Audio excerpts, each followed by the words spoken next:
नमस्कार दोस्तों, कैसे हैं आप लोग। आई होप कि आप सभी स्वस्थ हैं, तंदुरुस्त हैं और ज़बरदस्त हैं। तो दोस्तों आज का हमारा टॉपिक होगा हैड टू। क्या होगा दोस्तों? Had to. तो आज हम सीखेंगे हैड टू।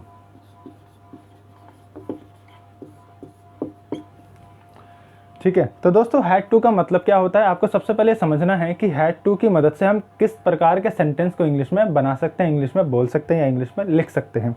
तो देखो दोस्तों, यदि किसी भी हिंदी के सेंटेंस के एंड में क्या हो, पढ़ता था, पढ़ती थी या पढ़ते थे, किसी भी हिंदी के सेंटेंस के एंड में क्या हो, पढ़ता था, पढ़ती थी या पढ़ते थे, तो उस सेंटेंस को इंग्लिश में ट्रांसलेट करने के लिए हमें हैड टू की ज़रूरत पड़ती है। क्लियर है?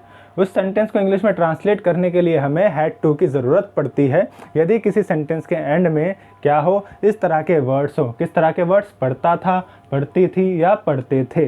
इसका मतलब ये हुआ, कोई पास्ट में हमें ऐसा कार्य करना पड़ता था जो हमारे इंटरेस्ट का नहीं था, हमारा मन नहीं करता था, फिर भी हमें करना पड़ता था, तो वहाँ पर हम हैड टू की मदद से उसको इंग्लिश में ट्रांसलेट कर सकते हैं।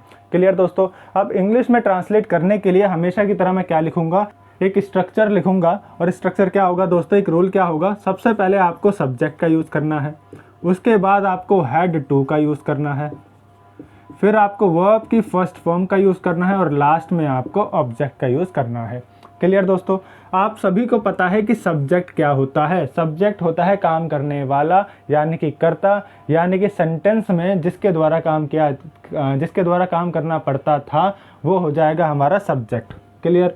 और उसके बाद हमेशा और हर किसी सब्जेक्ट के साथ यहाँ पर एक कन्फ्यूज़न ख़त्म हो जाती है कि सब्जेक्ट क्या हो, कि हेल्पिंग वर्ब ये आए या वो आए। तो यहाँ पर आपके पास सिर्फ और सिर्फ क्या है, हैड टू। यहाँ पर हैव टू, हैड टू या हैज़ टू नहीं है, यहाँ सिर्फ और सिर्फ क्या है, हैड टू है। तो सब्जेक्ट चाहे कुछ भी हो, चाहे थर्ड पर्सन हो, सिंगुलर हो, चाहे फर्स्ट पर्सन हो, चाहे सेकंड पर्सन हो, चाहे प्लूरल हो, चाहे ही हो, शी हो, इट हो, या किसी एक व्यक्ति का नाम हो, या दो व्यक्ति के नाम हो, या चार व्यक्ति के नाम हो, या आई हो, या यू हो, या वी हो, यानी कि सब्जेक्ट कुछ भी हो, हर किसी के साथ क्या लगाना है, हर किसी के साथ हैड टू लगाना है। क्लियर? बहुत इजी हुआ ना। सब्जेक्ट कुछ भी हो, हर किसी के साथ आपको हैड टू लगाना है, फिर वो आपकी फर्स्ट फॉर्म और लास्ट में आपको ऑब्जेक्ट लगा देना है। एग्जाम्पल देखते हैं। मुझे खाना बनाना पड़ता था। एक मेरी पास्ट की मजबूरी थी कि पहले मुझे खाना बनाना पड़ता था, अब नहीं पड़ता, लेकिन पहले मुझे खाना बनाना पड़ता था। तो सेंटेंस क्या है हमारा, मुझे खाना बनाना पड़ता था। एक पास्ट की मजबूरी है जहाँ पर मुझे कुछ काम करना पड़ता था, तो उसको इंग्लिश में ट्रांसलेट करने के लिए मैं हैड टू की मदद लूँगा और इस रूल की मदद लूँगा जो कि अफर्मेटिव का रूल है। किसका है? अफर्मेटिव का रूल है। तो सबसे पहले सब्जेक्ट आएगा। सब्जेक्ट क्या होता है दोस्तों? काम करने वाला। जैसा कि आप सभी को पता है यहाँ पर क्या है, काम करने वाला कौन है, मुझे, मतलब कि मैं। सब्जेक्टिव केस आएगा तो वो हो जाएगा आई। मुझे का सब्जेक्टिव केस आएगा तो वो हो जाएगा आई। सब्जेक्ट की जगह पर सब्जेक्टिव केस आता है, तो सब्जेक्टिव केस क्या होता है, आई। तो मुझे खाना बनाना पड़ता था, मतलब आई, उसके बाद सब्जेक्ट हो गया, उसके बाद आपको हैड टू यूज़ करना है, I had to. Then verb की फर्स्ट फॉर्म यहाँ पर क्या है, खाना बनाना। खाना बनाना, बनाने को कहते हैं कुक, और खाने को लास्ट में ऑब्जेक्ट है तो खाना हो जाता है food. I had to cook the food, मुझे खाना बनाना पड़ता था। क्लियर दोस्तों? उसे कंप्यूटर चलाना नहीं पड़ता था। यदि मुझे बोलना हो, मुझे इसको इंग्लिश में बोलना है, इसको इंग्लिश में लिखना है, तो मैं कैसे लिखूँगा? सेंटेंस है,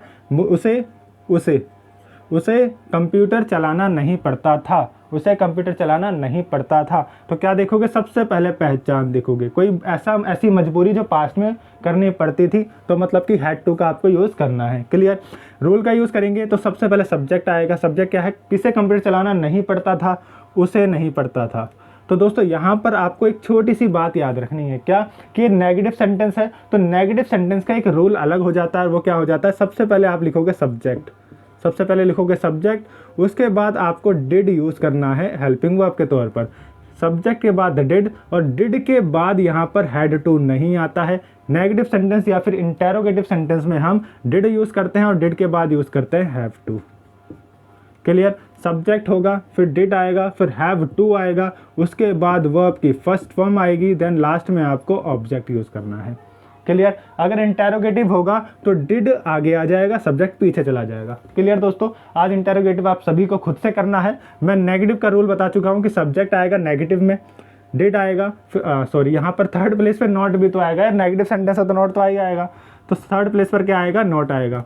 तो सब्जेक्ट हो गया, डिड हुआ, फिर लास्ट थर्ड प्लेस पर क्या आएगा? नॉट, देन हैव टू, उसके बाद वर्ब की फर्स्ट फॉर्म और लास्ट में ऑब्जेक्ट आएगा।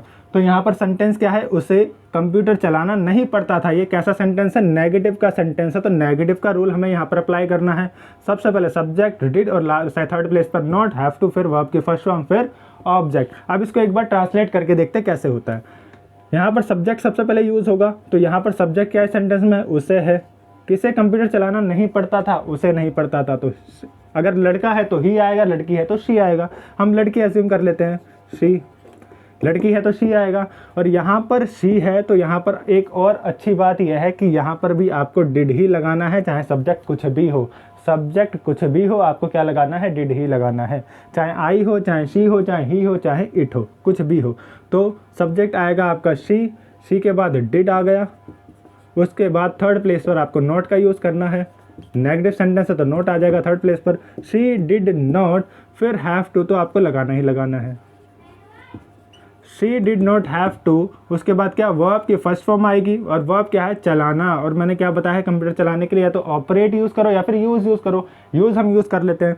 She did not have to use, क्या यूज़ नहीं करना पड़ता उसे? कंप्यूटर। शी, उसे कंप्यूटर चलाना नहीं पड़ता था। She did not have to use computer. इस तरीके से आप इसे इंग्लिश में ट्रांसलेट कर सकते हो। इसका एक एग्जाम्पल और देख लेते हैं, उसके बाद आज की वीडियो फिनिश करते हैं। एक एग्जाम्पल दोस्तों और देखते हैं। यदि मुझे बोलना हो कि मुझे उसे कॉल नहीं करनी पड़ती थी,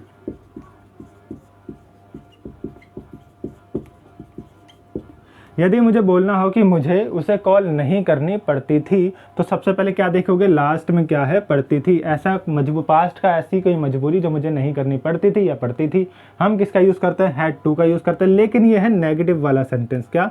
नेगेटिव वाला सेंटेंस, जहाँ पर हैड टू की जगह पर हम डिड का यूज़ करते हैं, उसके बाद हैव टू का यूज़ करते हैं। क्लियर?